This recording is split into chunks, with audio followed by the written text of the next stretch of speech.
बंगला, already बंगला जो है वो सोनार है ही। सोनार नहीं होता तो आज रात को 2 बजे हम लोग यहाँ बैठे हुए नहीं रहते। बीजेपी अगर कम्युनल पोलराइजेशन कर रहा है तो ये लोग जो है अमीर गरीब का पोलराइजेशन करते थे।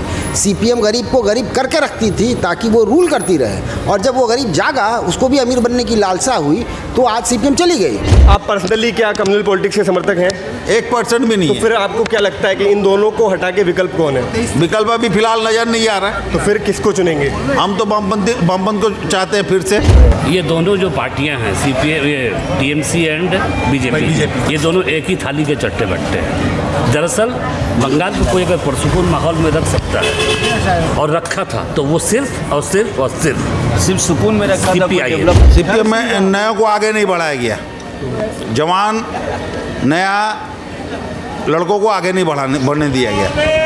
बूढ़े अपने सत्ता पे काबिज रहे, बूढ़े अपने जगह पे काबिज रहे। इस वजह से सीपीएम गई है। हेलो, वेलकम टू वार्ता भारती। हम लगातार कोलकाता की गलियों से आपको ये दिखाने की कोशिश कर रहे हैं कि यहाँ के लोगों की क्या राय है इस चुनाव को लेकर, जो कि विधानसभा चुनाव 294 सीट्स पर हो रहा है। इस विधानसभा चुनाव को लेकर यहाँ के लोगों की क्या राय है, वो क्या कहना चाहते हैं। अभी हम कोलकाता के स्ट्रीट्स में हैं, कोलकाता की गलियों में हैं, और कोलकाता की एक बहुत फेमस गली में हम लोग पहुँचे हैं।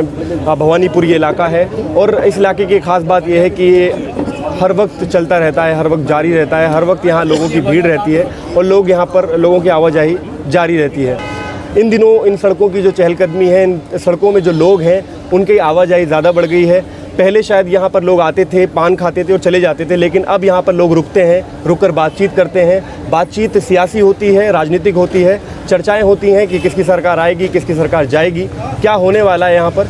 इन सब चर्चाओं को लेकर ये लोग यहाँ पर मंथन करते हैं, बातचीत करते हैं। एक ख़ास बात जो यहाँ पर महसूस हुई, बहुत देर से हम यहाँ पर हैं, एक चीज़ जो हमने देखी, महसूस की, वो ये है कि इन गलियों में जो सियासी बातचीत हो रही है, उस दौरान बातचीत करने वाले लोगों में हर पार्टी के लोग हैं, हर संगठन के लोग हैं, हर वैचारिक पृष्ठभूमि के लोग हैं, जो हर तरह के विचारों पे बात करते हैं। लेकिन एक ख़ास बात यह है कि विचार पे बात करने के बाद जब ये लोग बैठते हैं, बात करते हैं, तो साथ में बैठ के पान भी खाते हैं, साथ में बैठ के चाय भी पीते हैं।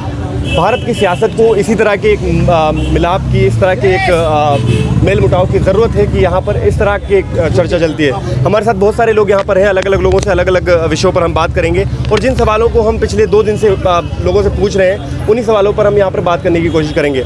सबसे पहला सवाल बहुत सीधा सा है, क्या माहौल है यहाँ का, किस तरह का माहौल है, क्या चल रहा है यहाँ की सियासत में, किस तरह की बातचीत है अभी? माहौल टीका टोपी पे खड़ा हो गया। टीका और टोपी पे लड़ाई। टीका और टोपी, इसको थोड़ा समझाइए कि टीका और टोपी का क्या मतलब हुआ। दीदी पहले टोपी को इतना ज़्यादा बढ़ावा दी, बीजेपी ने उसको हथियार बनाकर टीका को बढ़ावा दिया। आज माहौल पूरा टीका टोपी पे खड़ा है। हाँ, तो टोपी को बढ़ावा दी, इससे आप क्या कहना चाहते हैं? मतलब टोपी को बढ़ावा देने का क्या मतलब है? टोपी को बढ़ावा देना उन्हें, जैसे मीटिंगों में और जगहों पे, कॉमन जगहों पे हर समय इंशाअल्लाह हाथ उठा के दुआ मांगना, रेड रोड में नमाज पढ़ाना। एक सेकुलर भारत में, जहाँ पर धर्मनिरपेक्ष देश है, जहाँ हर धर्म के लोग रहते हैं, क्या एक सियासी लीडर का किसी एक धर्म का नाम लेना या किसी एक धर्म के कुछ शब्दों का नाम लेना क्या गलत है? नहीं, उसमें वो गलत नहीं है, किंतु मौलवी साहब को 2000 रुपया महीना देना गलत है। ये आप कैसे कह सकते हैं कि मौलवी साहब को? अच्छा, ये उन्होंने एक स्कीम चलाई थी कि स्कीम चलाई थी, अगर वो किसी मौलवी तभी बढ़ावा देने की बात उठी। तो वो अगर किसी मौलवी को एक भत्ता दे रही हैं तो इसमें क्या गलत है? वो उसका हक है कि एकदम आम नागरिक होते हुए हक है। और ऐसे गरीब पंडित भी थे, दोनों को देती तो वो माहौल नहीं पैदा। पंडित को नहीं दिया है? पंडित को नहीं दिया, वो माहौल पैदा नहीं होता। वो माहौल बना, बीजेपी को प्लेटफॉर्म मिला, बीजेपी ने उसका एडवांटेज लिया। आपका कहना यह है कि मौलवी को अगर उन्होंने 2000 रुपये दिए तो उनका सीधा सीधा मतलब एक पॉलिटिकली मोटिवेटेड था कि वो मौलवी को 2000 रुपये दे के एक वोटर जो वोट बैंक है उसको लुभाना चाह रहे थे, ऐसा आप कहना चाहते हैं? इसकी इसी जो बात कही है, इस पर आपकी क्या राय है? देखिए, सरकार जो है वो किसी मौलवी को पैसा नहीं दे रही थी। हाँ, किसी भी बजट में 2011 से लेके 2020 तक का बजट, 2021 तक का बजट, कोई भी प्रावधान ऐसा नहीं है जहां मौलवी को पैसा दिया जा रहा है, वो सरकारी पैसा। अब ये बताएं कि जिस पैसे की बात कर रहे हैं वो सरकारी पैसा दे रही थी या कोई और पैसा था? इनसे जी बताइए। सरकार से तो उतना करीब से जुड़े हुए नहीं है, किंतु जो पेपर मीडिया जो भी हमने देखा था। बोले फिर कैसे? अरे आप बोल रहे भैया, उसी का जवाब दे रहे। सुनिए, आप सुनिए, हजम कीजिए। एक चीज का ख्याल रखिए, एकदम ये जो बात- बोल रहे हैं अपनी एकदम बात- जो बोल रहे हैं, कोई एक मिनट, भरम एक नहीं मिनट, है, एक मिनट। कोई भरम नहीं है, मैं आपके पास आऊंगा। कोई भरम नहीं है, आप गलतफहमी में मत कीजिए। एक मिनट, आप जो बात कह रहे हैं उसका तथ्य के साथ उस बात को कहिए। एकदम तथ्य कोई के भी साथ। बात आप कह रहे हैं सरकारी पैसा दिया, ये आप कह रहे हैं, तो कैसे, क्या आपके पास तर्क क्या है, इसके पीछे सबूत क्या है? आप मीडिया की कुछ उसके रिपोर्ट लिए हाई मीडिया में अपने पेपर, हमने जो पेपर में पढ़ा था उसमें क्या पेपर में जो आता है वो सही होता है? नहीं, एकदम उसमें करेक्ट प्राय गलत भी होता है जी। किंतु इतना बड़ा मुद्दा सरकार के अगेंस्ट में, सरकार ने कोई मुद्दा वो जब लिखा गया था सरकार को उसका खिलाफत करना चाहिए था, सरकार ने कभी खिलाफत नहीं किया। हाई कोर्ट में उल्टा केस हुआ, उस पर स्टे लगा, ये हमें मालूम है। अब वो पैसा कहाँ से आ रहा था, किस फंड से सर्कुलेट करके दे रही थी, कैसे दे रही थी, सरकार कहीं कुछ भी कर सकती है। इसका अलावा इन्होंने क्लबों को भी 2-2 लाख रुपये दिए हैं, हर क्लब मौलवी को। वाले मुद्दे पे हम बात करेंगे कि एक बात तो इन्होंने कही कि वो सरकारी पैसा नहीं था। अगर वो तो सरकारी पैसा अगर कहाँ अगर वो सरकारी पैसा था भी, तो एक मौलवी को अगर सरकार ने कुछ बेरोजगारी भत्ता दे दिया है, तो इसमें गलत क्या है? गलत कुछ नहीं है, गलत कहीं से नहीं है, गलत कहीं से नहीं है। गरीब को जो जिसको ज़रूरत है, जो गरीब है उसे मिलना चाहिए। हर चीज़ को, हर कौम को मिले, ईसाई इनको मिलना चाहिए, मौलवी साहब को जैसे मिला वैसे पंडित जी को भी मिलना चाहिए, उसी तरीक़ा से अपना नन लोग जो हैं उनको भी मिलना चाहिए।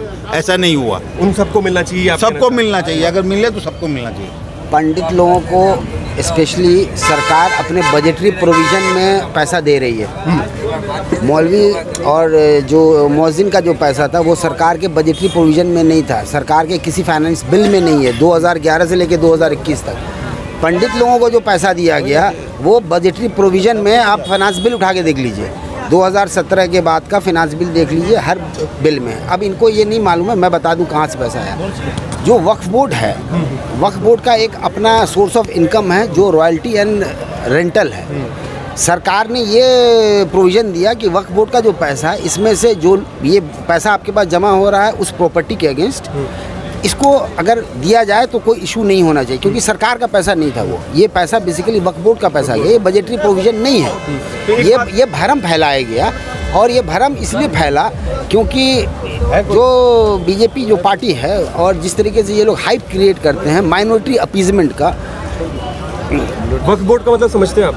हाँ, क्या होता है बताइए।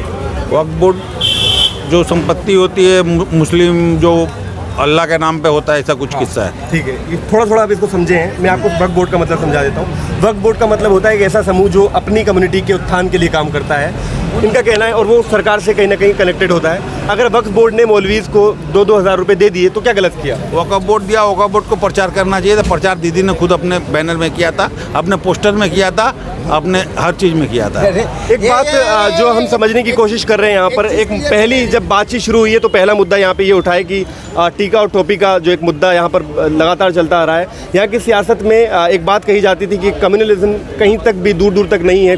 बंगाल की एक खास बात ये थी कि यहाँ पर कम्युनलिज्म कहीं नहीं है। ये एक चीज़ यहाँ पर देखने को मिल रही है पहली बार कि यहाँ पर यहाँ की सियासत में कम्युनलिज्म पर भी बात हो रही है।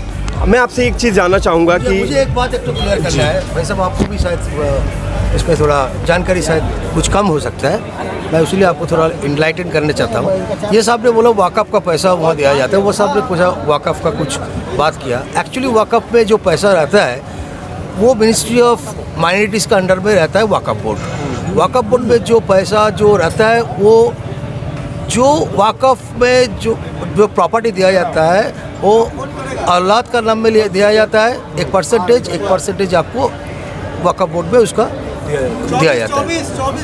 अब वो पैसा जो है वो गवर्न करता है जो गवर्नमेंट है अंडर मिनिस्ट्री ऑफ माइनॉरिटीज़। इसका बाद में सेंट्रल वक्फ बोर्ड भी है। तो आखिर जो पैसा वक्फ में आता है वो आखिर जो है उसमें लिखा रहता है जो 25% या जो परसेंट तय करता है जो वाकिफ़ जो है वो दिया जाता है। वो पैसा से अगर दिया होगा तो अलग बात है, मगर जो वक्फ को जो पैसा है वो गवर्न करता है गवर्नमेंट। और उससे अगर कोई खर्चा वो खर्चा अगर वक्फ से भी करता है तो वो किस लिए करता है? वो आम जो गरीब होता है उसका चलते जाता है और कुछ उसका मस्जिद का लिए दिया जाता है, मगर उसका मौलवी का लिए नहीं, इमाम का रहता है, मस्जिद में ही इमाम रहता है। सैलरी फिक्स करने के लिए कहीं लिखा नहीं है। इमाम रहता है। इमाम रहता है, इमाम का लिए तो मस्जिद डेवलपमेंट का अंदर नहीं रहता है। इमाम का आपका अगर वाकफ नहीं, हमको बोले दीजिए वाकफ में जो अगर तय किया, वाकफ में कहीं ऐसा लिखा नहीं है जो आपको इसमें ये पैसा वाकफ में only for the development, only for the poor and आपका जो मस्जिद जो है उसका जो डेवलपमेंट वगैरह है और प्रॉपर्टी जो डेवलपमेंट है उससे जो किराए भी लेंगे या आप उसको सेल भी नहीं कर सकता है। सेंट्रल वाकफ बोर्ड नहीं दे सकता, आप नहीं दे सकता है। गवर्नमेंट जब उसको 25% नहीं दे सकता, 25% दे सकता तो बोलिए, उसका किसका है? दे सकता, वो तो वाकिफ का है, गवर्नमेंट तो नहीं दे रहा है। गवर्नमेंट नहीं दे रहा है, गवर्नमेंट नहीं दे रहा है, गवर्नमेंट नहीं दे रहा है। अगर वाकिफ का अकाउंट से दे रहा है मैं सवाल को यही रोकते हुए, सवाल को बदलते हुए मैं आपसे ये पूछना चाहूँगा, सुनिए, मैं ये पूछना चाहता हूँ आप लोगों से, सभी से पूछना चाहता हूँ कि जब हमने इस चर्चा की शुरुआत की तो पहला ही जो आपका रिएक्शन आया है वो कम्युनल पॉलिटिक्स से जुड़ा हुआ है, जुड़ाव है कहीं ना कहीं उसमें नहीं, सुनिए मेरी बात सुनिए। परिस्थिति आपने पूछा, हाँ। आज वर्तमान परिस्थिति आपने पूछा तो वर्तमान आपको लगता है- परिस्थिति में आपको लगता कम्युनल है- एंगल आ गया जो बंगाल में कभी नहीं था। एक कम्युनल एंगल लाने में किसका रोल है? दीदी ने शुरुआत किया, मोदी ने उसको बढ़ावा दिया। अभी बोल रहा हूँ, चिल्ला के बोल रहा हूँ, आप दीदी बीजेपी ने शुरुआत किया, मोदी ने उसे बढ़ा दिया उसको बढ़ा और दिया। इस हद तक बढ़ा दिया है कि अब उस जगह आप पर्सनली क्या कम्युनल पॉलिटिक्स के समर्थक हैं? 1% भी नहीं तो है। फिर आपको क्या लगता है कि इन दोनों को हटा के विकल्प कौन है?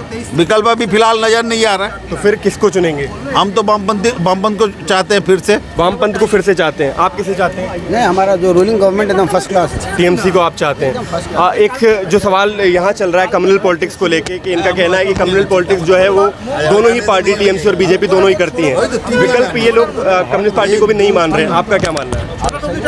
नहीं, हम तो दीदी को मान रहे हैं कि फिर से जिसकी सरकार चल रही वही आए, क्योंकि जो चला रहे तो कोई गलत नहीं है, सब कुछ सही चल रहा है यहाँ पर। ये ज़बरदस्ती का क्रेड क्या है यार, ये है वो है, माने पॉलिटिक्स है। सोनार बंगला ऑलरेडी बंगला जो है वो सोनार है ही। सोनार नहीं होता तो आज रात को 2 बजे हम लोग यहाँ बैठे हुए नहीं रहते। ठीक है, दूसरा सवाल हमारा इस पे भी मैं आप सबकी इसी तरह से प्रतिक्रिया चाहूँगा जिस तरह से आपने पहले सवाल पे दी है। दूसरा सवाल सीपीआईएम की पॉलिटिक्स से जुड़ा हुआ है, एक पार्टी जिसने 34 साल तक राज्य की सत्ता में अपना काबिज रही और अचानक से एक ऐसा दौर आया कि वो अपने अस्तित्व की लड़ाई लड़ रही है। आप लोगों को क्या लगता है क्या वजह रही उनके जाने की? भाई साहब कुछ बोलेंगे सीपीएम के बारे में? हम लोग का सीपीएम के बारे में सीपीएम का जाने का हम लोग को जो महसूस हुआ, सबसे ज़्यादा हम लोग सीपीएम के कार्यकर्ता रह चुके हैं। 25 वर्षों तक हमने दिलो दिमाग से काम किया है पार्टी के लिए, सीपीएम के साथ, और आज भी हैं और आज भी पूरे दमखम से हैं। हम भवानीपुर कॉन्स्टिट्यूंसी में बैठे हुए हैं, यहाँ आज भी हम सीपीएम करते हैं। ना हमारा टीएमसी कुछ बिगाड़ पाया, ना बीजेपी बिगाड़ पाएगा, आशा करते क्या हैं। वजह रही कि सीपीएम आज उस दौर में नहीं है जो एक दौर उनका पहले था? सीपीएम में नया को आगे नहीं बढ़ाया गया, जवान नया लड़कों को आगे नहीं बढ़ने दिया गया। बूढ़े अपने सत्ता पे काबिज रहे, बूढ़े अपने जगह पे काबिज रहे।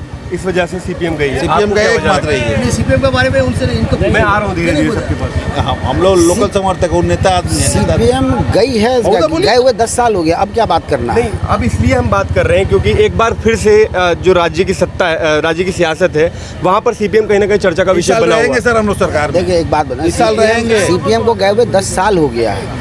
वर्ल्ड की हिस्ट्री नहीं है कि जहाँ सीपीएम चली गई हो दोबारा कभी आई हो। इस साल रहेंगे कोई एक सर ऐसा हम स्टेट सत्ता में। कंट्री कहीं भी बता दीजिए, है नहीं।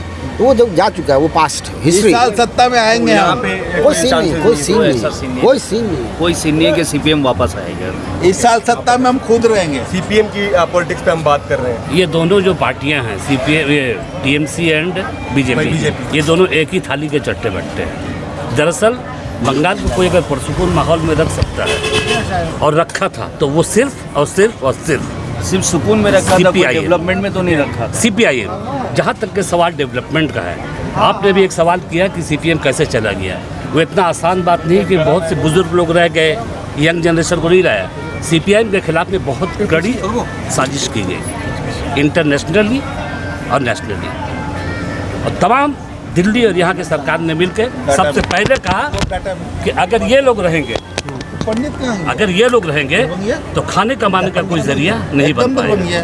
यूपीए 1 गवर्नमेंट जब थी, एक मिनट, जब फर्स्ट यूपीए 1 गवर्नमेंट थी उस वक्त में प्राइस वगैरह और करप्शन बहुत ही कम था।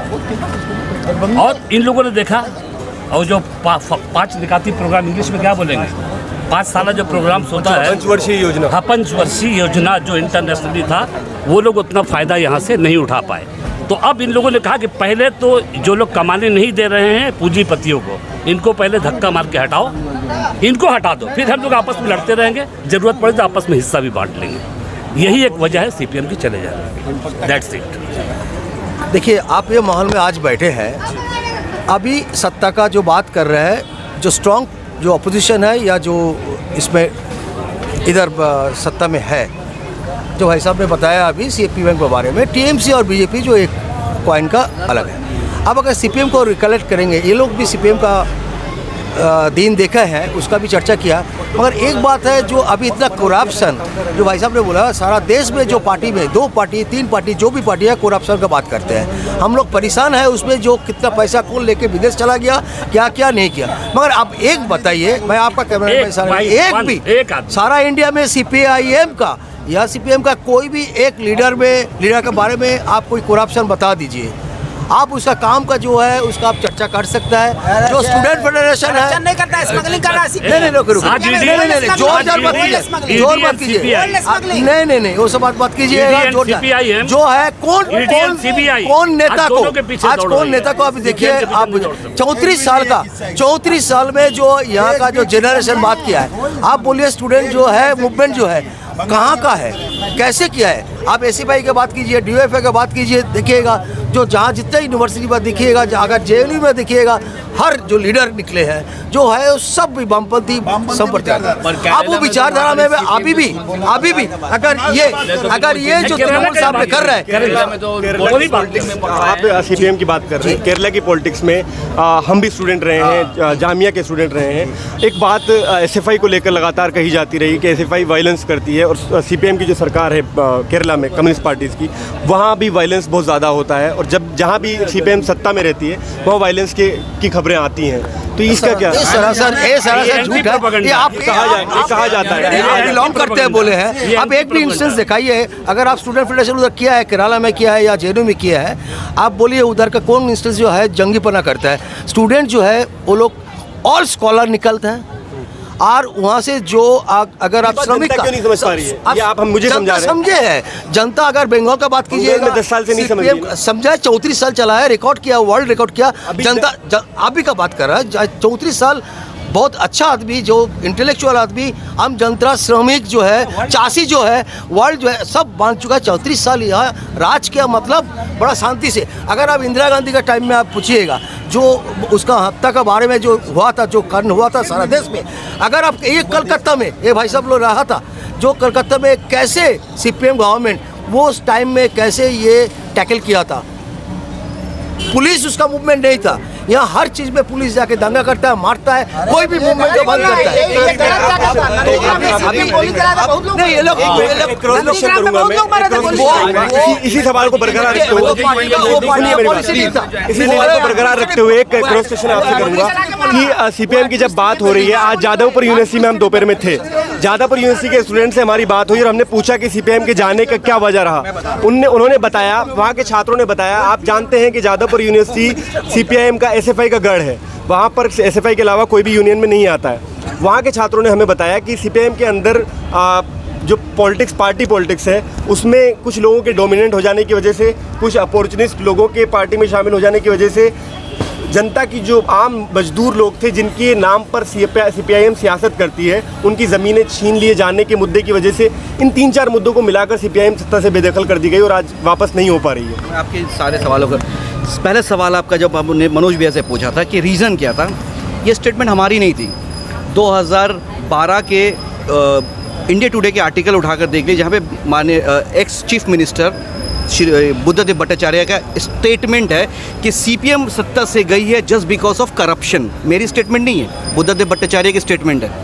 दूसरी एक बात उनकी बस सही है, आप देख लीजिए, हम झूठ नहीं बोल रहे। इंडिया टुडे के आर्टिकल, कोर्ट दिखाइएगा, अरे इंडिया टुडे के आर्टिकल कोर्ट, वो भी दिखा देंगे। आप ऐसे करके इंडिया टुडे की रिपोर्ट है वो। नहीं नहीं मैं ऐसे आप अच्छा, ये सारे लोग बोले नहीं पढ़े, मैं अभी इसी जगह पे दिखा दूंगा, Next time दिखा मैं देंगे इसी हम लोग। जगह पे दिखा दूंगा बुद्धा देव का स्टेटमेंट। दूसरा कि युवा को युवा को इन लोगों ने चांस नहीं दिया, ये भी एक रीज़न रही है। अब सवाल ये है कि आप आज जो डिबेट कर रहे हैं, इनका एक और है, अर्नब गोस्वामी की चैट भी पब्लिक हुई थी, मीडिया में आई थी, लेकिन इन्होंने उस रिपोर्ट को ऑथेंटिक नहीं माना। इनका कहना है कि ममता मुस्लिम अपीसमेंट है, ये रिपोर्ट आई, इन्होंने पकड़ लिया उनको, बिकॉज जब लाल फेड होता है वो गेरुआ पे ही आता है। सवाल ये है, तो इनको वो चीज़, एक मिनट, वो चीज़ उनको पसंद आई तो उन्होंने ले लिया। एक सवाल ममता के ताल्लुक से आपने जो बात कही, मैं अभी पहले उसको कंप्लीट करने दीजिए। सवाल उनको पसंद वही चीज़ आई तो उन्होंने ले लिया। पुलवामा अटैक पे अर्नब की चैट भी लीक हुई थी, मीडिया में आई थी, इन्होंने उस पर सीरियस नहीं लिया, उस पर सीबीआई इंक्वायरी का डिमांड नहीं किया, उस पर ये नहीं बताया है कि सेंट्रल गवर्नमेंट एक देशद्रोही को सपोर्ट कर रही है, इसमें नहीं बोला गया। लेकिन ममता बनर्जी को वो रिपोर्ट पे उन्होंने ले लिया। इन्होंने कौन सा आर्टिकल पढ़ा, कौन सा न्यूज़ पढ़ा, ये वही लोग बता पाएंगे, हमें नहीं मालूम है कि मुस्लिम अपीसमेंट पे वो न्यूज़ को पकड़ लिया इन्होंने। तो यहाँ से एक समझ में आता है कि भरम को किस तरह से आप कंटिन्यू करेंगे। ये भरम को कंटिन्यू किया जा रहा है। भाजपा के लोग कुछ पर्दे में हैं, कुछ बेपर्दे में हैं। एक सवाल आपसे मेरा है कि जादवपुर यूनिवर्सिटी के छात्रों से हमारी बात हुई, कई पीएचडी स्कॉलर से उनसे बात हुई, वो ये कहते हैं कि ममता बनर्जी का जो फियर है वो बीजेपी नहीं है, वो सीपीआईएम है। अब वो तो डे ड्रीम है, और सीपीआईएम उनका फियर है, इसीलिए 2019 के लोकसभा चुनावों में 18 सीट बीजेपी को मिल जाती हैं, इस वजह से कि बीजेपी के साथ टीएमसी का मिलीभगत है। वो फेयर नहीं है। वो जानते हैं कि ये लोग, वो लोग 22% जो वोट शिफ्ट हुई थी, वो लोग को मालूम है कि ये लोग कभी भी बैक बाइटिंग कर सकते हैं, ये लोग फिर से खंजर भोग सकते हैं, क्योंकि 22% जो वोट शिफ्ट हुआ था वो बीजेपी को इन्होंने किस लिए दिया था? डेवलपमेंट पे नहीं, उनको था कि ममता बनर्जी नहीं आनी चाहिए, भले आप देश को बर्बाद करने वाले कोई भी आ जाए। क्या आपको नहीं लगता है कि टीएमसी का विकल्प या टीएमसी का फियर ये सीपीआईएम है? टीएमसी का फिर वो लोग जो बोल रहा है वो डे ड्रीम में है, हमें तो नहीं लगता है। देखिए, इनका बात में कोई भी इतना कुछ माने हमको डेप्थ कुछ नहीं लग रहा है। अभी वो रेफ़र किया कॉमरेड जो है Buddhadeb Bhattacharya, ex chief minister हम लोग का है, उसका बारे में जो अभी बात कहा, जो आप अब वो विश्वास भी नहीं कर सकता। आप ढूंढ के कोई भी इंटरव्यू ले लीजिए, बड़ा अच्छा दिग्गज है, उन्होंने जो रेफ़र किया है, अब वो रिकॉर्ड में बोला है, अब उसको देख के हमको पता नहीं जाए जो कहाँ से उसको मिला। तो इन लोग का बात है, ये जो दो पार्टी है उन्होंने बैच पहन के बैठे हैं, और बाकी जो हम लोग का है बीजेपी करता है, वो लोग भी बैच पहन के बैठा है। तो वो लोग अपना पार्टी के लिए झूठ या झूठ, ये झूठ ही साबित करता है, झूठ को सच बोलते बोलते उसको सच करता है। अगर आप यूनिवर्सिटी में जाइएगा, जो लोग आपको इंटरव्यू दिया है, हाँ उसका डर है, क्योंकि ये दो पार्टी जो मेन मुद्दा है, ये लोग पोलराइज करते हैं। ये पोलराइजेशन के लिए पहला इन लोग को पोलराइजेशन उन लोग को दिमाग में है, जो ये लोग तोड़ फोड़ नहीं करने से, अगर ये धर्म का या इसको इशू में नहीं आएगा तो उन लोग को वोट नहीं मिलेगा। अब वो साहब ने अभी टोपी और टीका का जो बात किया है, वो पोलराइजेशन के चल रहा है। अभी भी आज का वोट देखिएगा, पोलराइजेशन के चल रहा है।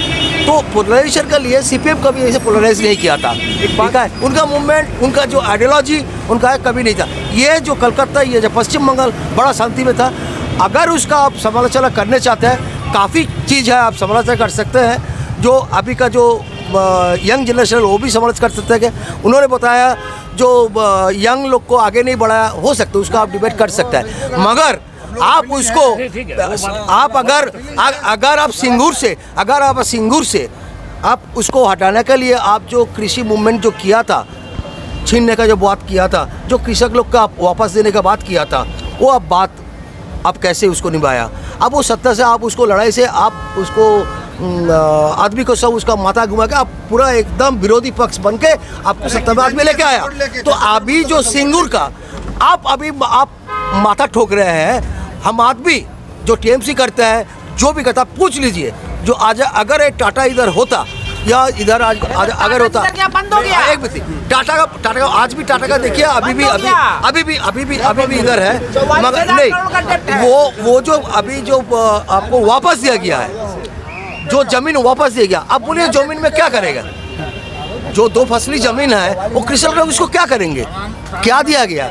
आप ये सत्ता में जो है जाके वो नंदरीग्राम में बॉडी फेंक रहा है, सिंगूर में बॉडी फेंक रहा है, देखिए कितना साल नहीं गया है। आप विचार कीजिए। फिर आप एक सवाल आप सभी से है मेरा कि कहीं ना कहीं जनता के अंदर एक तरीके का मतलब डर या तो बैठा दिया गया है, एक फियर बैठा दिया गया है कि सीपीआईएम जो है वो बहुत कमज़ोर हो गई है, या सीपीआईएम के कार्यकर्ताओं को एहसास कमतरी, एक वर्ड आप लेक ऑफ कॉन्फिडेंस, ये लोगों के अंदर है। लोगों को ये बताया गया है शायद कि सीपीआईएम विकल्प ही नहीं है। ये कोशिश जादवपुर यूनिवर्सिटी के छात्र भी टीएमसी के ऊपर एलिगेशन लगाते हैं कि ये कोशिश टीएमसी की तरफ से की गई है कि सीपीआईएम का ये हालत कर दिया जाए कि उनको विकल्प ही नहीं समझा जाए। हम आपको बहुत बहुत सिंपल सी बात है, इसमें कौन क्या बोल रहा है उसमें हम लोग को जाना ही नहीं है। सीपीएम का 29% वोट शेयर था। सीपीएम अपने खुद बताए कि अभी उसके पास सिर्फ 7% वोट 12% वोट शेयर क्यों बचा है, सॉरी 7%, और उसका 22% वोट शेयर कहाँ गया? वो किसी ने ज़बरदस्ती ले लिया क्या? जादवपुर यूनिवर्सिटी वाले बता दें, ये भाई लोग बता दें। सीपीएम ने अपना वोट जो है वो अपने आप को फेड करके लाल से वो जो बोले भगवा हो गया। 2019 में सीपीएम का 22% वोट कहाँ गया? किसी टीएमसी ने लिया? नहीं लिया। कहाँ गया? बीजेपी में गया। ये तो स्टैब्लिश्ड फैक्ट है ना। एक चीज़, दूसरी चीज़ आपको बता दें, दूसरी चीज़ आपको एक चीज़ और बता दें। वो बोल रहे हैं कि पोलराइजेशन नहीं होता है। पोलराइजेशन कई तरीके का होता है। बीजेपी अगर कम्युनल पोलराइजेशन कर रहा है तो ये लोग जो है अमीर गरीब का पोलराइजेशन करते थे। सीपीएम गरीब को गरीब करके रखती थी ताकि वो रूल करती रहे, और जब वो गरीब जागा, उसको भी अमीर बनने की लालसा हुई, तो आज सीपीएम चली गई। पोलराइजेशन खाली कम्युनल नहीं होता है, पोलराइजेशन कई तरीके का है। सारे लोग जानते होंगे यहाँ सीपीआईएम गरीबी का पोलराइजेशन करता था। सीपीआईएम यहाँ सेंट्रल गवर्नमेंट का जो फंड आता था वो अनयूज्ड वापस जाता था, और ये बोल रहे करप्शन नहीं था। सीपीआईएम काम ही नहीं करता तो करप्शन क्या होगा? जहाँ काम होगा वहाँ करप्शन होगा। बात का जवाब ले लेता हूँ मैं। एक बात जादवपुर यूनिवर्सिटी के छात्रों ने भी कही, और ये माना उन्होंने कि सीपीआईएम के जो उस वक्त के लीडर्स थे वो जिस लेवल पे थे उस लेवल से बहुत ऊपर बढ़ गए।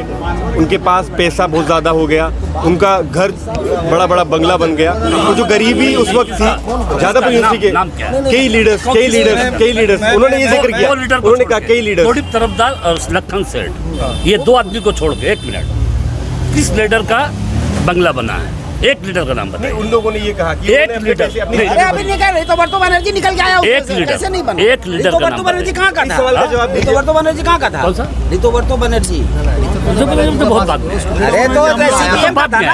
नहीं भाई साहब नहीं था। तो बात सुनिए, वो भाई साहब ने अभी क्या कहा है? कौन अभी है? आप एक सेकंड, जादवपुर इन्होंने कही कि जादवपुर हुआ वोट 22%, वो किसको गया? बीजेपी को हाँ गया। तो वो वोट शायद कम्युनिस्ट पार्टी का था। सुनिए, ये जो पार्टी है, ये जो पार्टी है, अभी जो भाई साहब ने जो पार्टी का तरफदारी कर रहा है, कितना दिन उनका उम्र है? और ये लोग जो कर रहा है, जो सारा भारतवर्ष में जो बीजेपी है वो कितना दिन आया है? और पश्चिम बंगाल में जो सीपीएम जो राज किया था, जो पोलराइज बोल रहा है, जो श्रमिक को पोलराइज किया गया, उस वक्त ये झूठ उस टाइम में श्रमिक का क्या अवस्था था? क्या अवस्था था? पूंजीवाद को जो है वो क्या अवस्था था? करंट सिनारो में तो उसमें जो है क्या ज़्यादा हो गया? एक मिनट, क्या आपको आम जनता अंदर क्या आ गया था? फैटिक आ गया था। क्यों? जो ये आंदोलन करते करते फैक्ट्री बंद हो जा रहा था, श्रमिक लोग ज़्यादा उसको उज्जीवित कर रहा था, प्रोडक्शन में तो तंग आ चुका था आदमी जो, मगर वो अपना आइडियोलॉजी से नहीं सुना है, नहीं हटा है। जब बुद्धदेव भट्टाचार्य ने अपना आइडियोलॉजी से हट के जब इंडस्ट्री करने किया है, तब वो उसको लेके सूर्य बाबू को लेके बहुत आलोचना हुआ है। हुआ कि नहीं? आपका वर्जन लूंगा, इसके बाद में नहीं, मैं पहले वाले मैटर को क्लियर कर रहा हूँ कि हम लोग यहाँ पे भाजपा प्रवक्ता नहीं है जो हम लोग फेक न्यूज़ को फैलाएंगे। हमने ये नहीं कहा कि ये मेरा स्टेटमेंट है कि सीपीएम ने करप्शन किया। मैंने कहा कि बुद्धदेव भट्टाचार्य का स्टेटमेंट इंटरव्यूज़ है, आप इसे देख लीजिए। ये अब हिंदुस्तान टाइम्स ने छापा इसे। उन्होंने बताया कि सीपीएम को पनिश्ड किया गया है बिकॉज ऑफ ग्रोइंग करप्शन। मैंने नहीं बोला, ये बुद्धदेव भट्टाचार्य ने बोला। अब पनिश होना चाहिए। ले यार, अभी क्या बात हुआ? आपने बात हुई कि सीपीएम गई क्यों? एक मिनट, सीपीएम गई क्यों? सीपीएम, ये बात तो ये लोग एक्सेप्ट कर रहे हैं। एक्सेप्ट नहीं किए थे। हमने जब बोला था आप लोग करप्शन को एक्सेप्ट नहीं किए थे। बहुत अच्छा कोट किया। आप देखिए, जो एक चीफ मिनिस्टर, पनिश होना चाहिए। एक मिनट देखिए, आप कितना लिबरल देखिए। आप उनसे आप पूछिए कि बात बुद्धदेव liberal की नहीं हो रही है। बुद्धदेव भट्टाचार्य ने जो कहा, बुद्धदेव भट्टाचार्य ने नहीं, हम एक चीफ मिनिस्टर, अभी उस टाइम में चीफ मिनिस्टर ने उन्होंने कोट किया था। कोर्ट नहीं किया था। कुछ बात किसी सरफिरे ने बायस्ड होकर चलिए बोला है, ये इसमें नहीं बायस न्यूज़पेपर में आप बताइए क्या इंडिया टुडे का कोई आर्टिकल ऑथेंटिक हो सकता इसका है? क्या है, इसका देखिए, क्या है? ऐसा हो सकता है ना, ये तो उनके लिए है ना, वो जब मुस्लिम अपीसमेंट का न्यूज़ पेपर में देख कर ऑथेंटिक मान ले रहे हैं, तो इसका हमने भी तो meaning बोल ये दिया ना है भाई कि पेपर में है तो इसे भी मान लो। आप ममता बनर्जी के एक ब्लेम लगा रहे कि मुस्लिम अपीसमेंट है, आप उसको ऑथेंटिक मान सकते हो, तो हमने भी ये दिखाया, आप इसे भी मानो। हमने ये नहीं कहा कि सीपीएम को मैंने बोला, आपकी सुप्रीम एक्स सुप्रीम लीडर है वो। चलिए ठीक है, ये जो डिस्कशन है सीपीएम की पॉलिटिक्स पे और उनके आने और जाने पे, ये बहुत ब्रॉड डिस्कशन है, इस पे एक पूरी किताब लिखी जा सकती है। आप देखिए सर, करप्शन जो है, करप्शन आखिरी सवाल हमारा बंगाल की सियासत में मुसलमानों के रोल से जुड़ा हुआ है कि मुसलमान किस तरह से बंगाल की सियासत को प्रभावित करते हैं, और इससे मुसलमानों की सियासत में फ्लोरा शरीफ और असदुद्दीन ओवैसी के आने को आप किस तरह से देखते हैं? इससे सिर्फ आपने अपनी प्रतिक्रिया दी। ये सिंपल सी बात है। आप 34 साल का बाद में आप देखिएगा, जो बीजेपी जब आया, फिर टीएमसी जो आया, जो सारा जो यहाँ पश्चिम बंगाल में जो इसका विचार करके जो कर रहा है, यही हम आपको कहा था, जो पोलराइजेशन का लेते हैं उसको करते हैं। आप पोलराइजेशन का जो अपना अपना स्टाइल में पोलराइज कर रहे हैं। जो भाई साहब ने टीका और टोपी का बात करा है, जो आप वाकफ का जो आप जानते नहीं है, उसका नहीं जानते हैं, वो वाकफ का पैसा दे सकते हैं। 25% दे सकता है, मगर वो तो अभी डिक्लेयर नहीं किया 25% दिया बोल के। कहाँ बोला 20%? आप दिखाइए कहाँ 25% दिया? तो नहीं बोला, बजट से नहीं दिया, कहाँ उसको डिक्लेयर किया? कहाँ से दे रहा है? आप समझ बजट से नहीं दे रहा है तो कहाँ से दे रहा है? जब 10 साल पहले अरे भाई, भाजपा वाले से भी पूछ ले भाई, सब इधर ही से पूछ ले भाई, भाजपा वाले से भी पूछ। भाजपा का कोई एंट्री नहीं है, नो एंट्री। एकदम भाजपा सोच रहे बाबा हम तो बन गए कैसे भी। कोई आए इधर भी, एक तो भाजपा वाले इधर बैठा हुआ है। पूरा गरीब टीका टोपी नहीं कर रहा है, ये जो टीका पहना के मुगालता दे रहे हैं और वो टोपी पहना के मुगालता दे रही है एक लाइन बात दीदी और मोदी। उसके विरोध में आज मुसलमानों को अपने संगठन से किसी भी तरीका से जो समय की मांग है उन्हें आना चाहिए। आप 1951 से हिस्ट्री उठा के देखिए, बंगाल जो है इंटेलेक्चुअल कम्युनिटी हिंदू और मुस्लिम को कोई यहाँ पे कोई यहाँ कोई डिवीजन नहीं है। और यहाँ माइनॉरिटी का वोट जो है वो जब कांग्रेस था, सिद्धार्थ राय, बीसी राय, आगे जमाने में भी एक तरफ पड़ा, जब सीपीएम आया 34 साल भी एक तरफ पड़ा।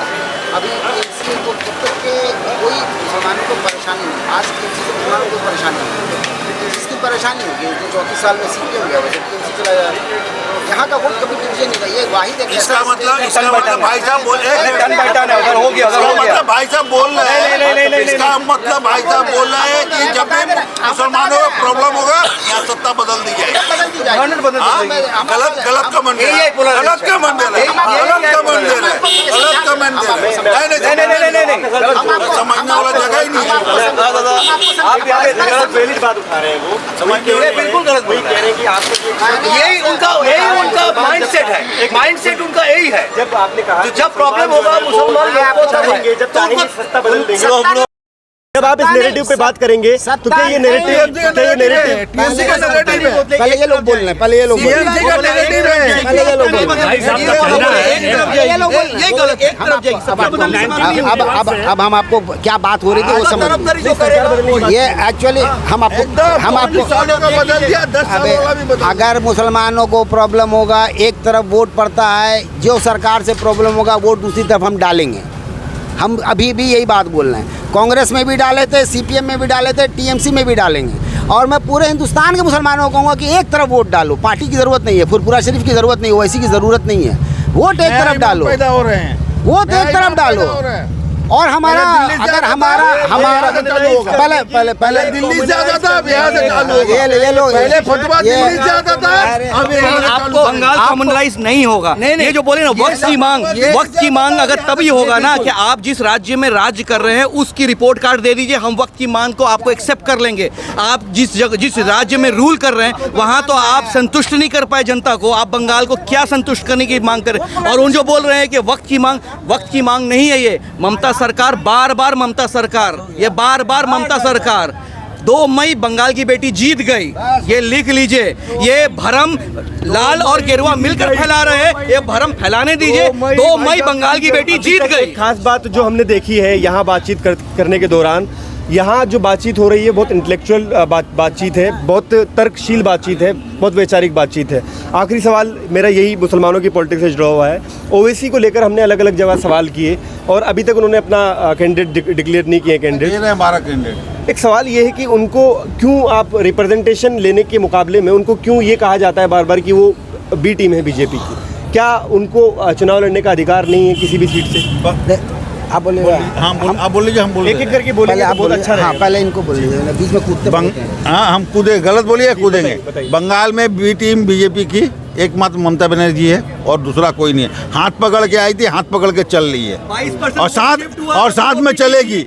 हाथ पकड़ के आएगी और साथ में लेके चलेगी। उसी के भरोसे शायद बोल रहे होंगे। आज भी ममता दीदी ने बीजेपी के किसी को फोन किया था इस माहौल में भी, पॉलय पाल को, बीजेपी के उपाध्यक्ष नंदीग्राम के, हाँ जो भी हों, उनको फोन किया था।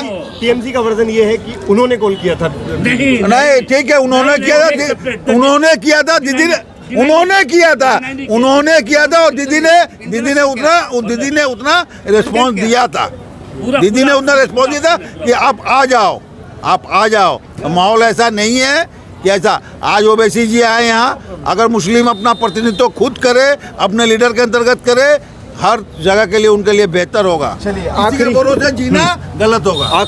बिल्कुल आखिरी सवाल ये है हमारा, बहुत छोटा छोटा एक लाइन का जवाब आप लोग दीजिएगा।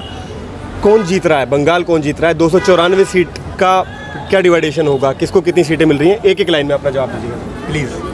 बंगाल में बीजेपी जीत रही है। बीजेपी जीत रही है। टीएमसी जीत रही है 220 सीट। 220 seat TMC. इसके साथ एक लाइन जोड़ भी सकते हैं आप। कुछ कहना मुश्किल है, लेकिन हम इतना कहेंगे जोट का बहुत ही ब्राइट चांसेस है। गठबंधन वट एवर इट इज़, हो सकता है परसेंटेज वाइज से सीट न से, जोट का बहुत ब्राइट चांसेस है।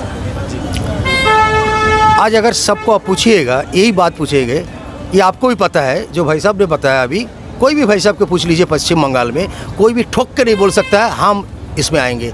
देखिए, ये बहाने के लिए बोल सकता हूँ मैं 200 लेके आ रहा हूँ, ये लेके आ रहा हूँ, मगर आज का दिन में जो 2021 में जो अभी विधानसभा का इलेक्शन हो रहा है, कोई भी पार्टी में बिलोंग करता है तो वो बोलेंगे हमारा पार्टी आ रहा है, वो सब में आ रहा है।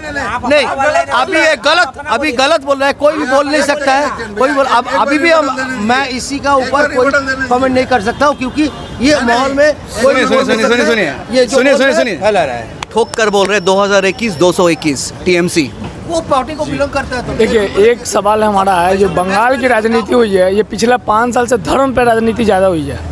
ये जो पिछला 5 साल में आप अभी देख रहे हैं जितना बंगाल में राजनीति हो रहा है, वो धर्म के ही हिसाब से हो रहा है।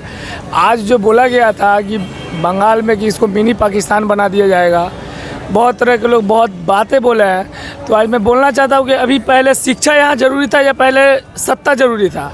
आज जो लॉकडाउन हुआ है, लॉकडाउन में हमारे बंगाल की शिक्षा नीति शिक्षा इतना गिर गई है कि जिसके कारण यहाँ के जो जितने भी छात्र हैं, जितने स्टूडेंट हैं, उनका आज तक सरकार उस पर कोई ध्यान नहीं दिया है। आज मैं एक चीज़ बोलना चाहता हूँ कि पहले नहीं, लॉकडाउन तो नहीं, आज आप अदर स्टेट में जाके देखिए कि हर जगह आप अदर स्टेट में जाके देखिए कि हर जगह वहाँ पे शिक्षा चालू हो चुकी है।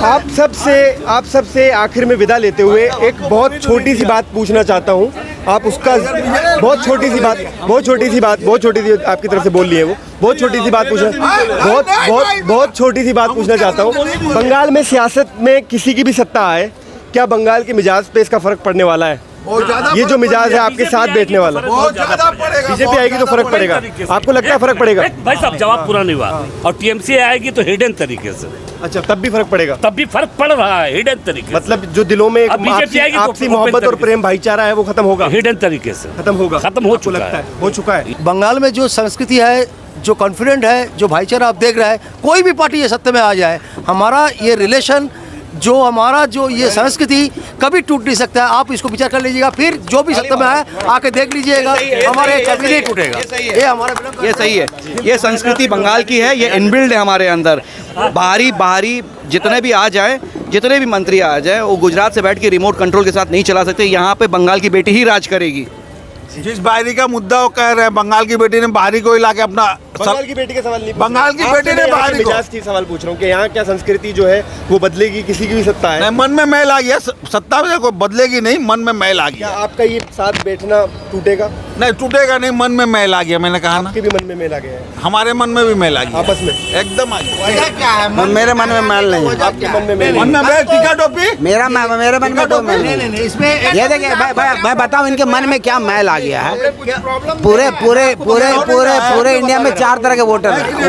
वो जो वोटर कैटेगरी है ना, वो मैल नहीं है, वो वोटर कैटेगरी हुआ है। है कि नहीं हुआ? तुम हेट्रेड फॉर मुस्लिम जो है वो एक वोटर कैटेगरी है, वो मैल नहीं कब है। हुआ है? सिंपल लास्ट में आपको हम इसको कंक्लूड कर रहे हैं। देखिए ये भाई साहब ने आप देखा है, जो अभी जो आप इधर का जो माहौल देख रहे हैं, चाहे आप इसको ट्राई कर लीजिएगा, ये है एक फेयर फियस्को। ये फेयर फियस्को इन लोगों को अंदर काम कर रहे हैं, जो यहाँ जो है गणतंत्र को जो उसका ऊपर जो विचार करता है, और वे फेयर मतलब चाहे आप बीजेपी आ जाए, चाहे टीएमसी आ जाए, हमारा भाईचारा जो है, हमारा जो बंगाल का जो संस्कृति है, कभी टूटेगा नहीं है। आप इसको ठोस से कर लीजिए, और इसका ऊपर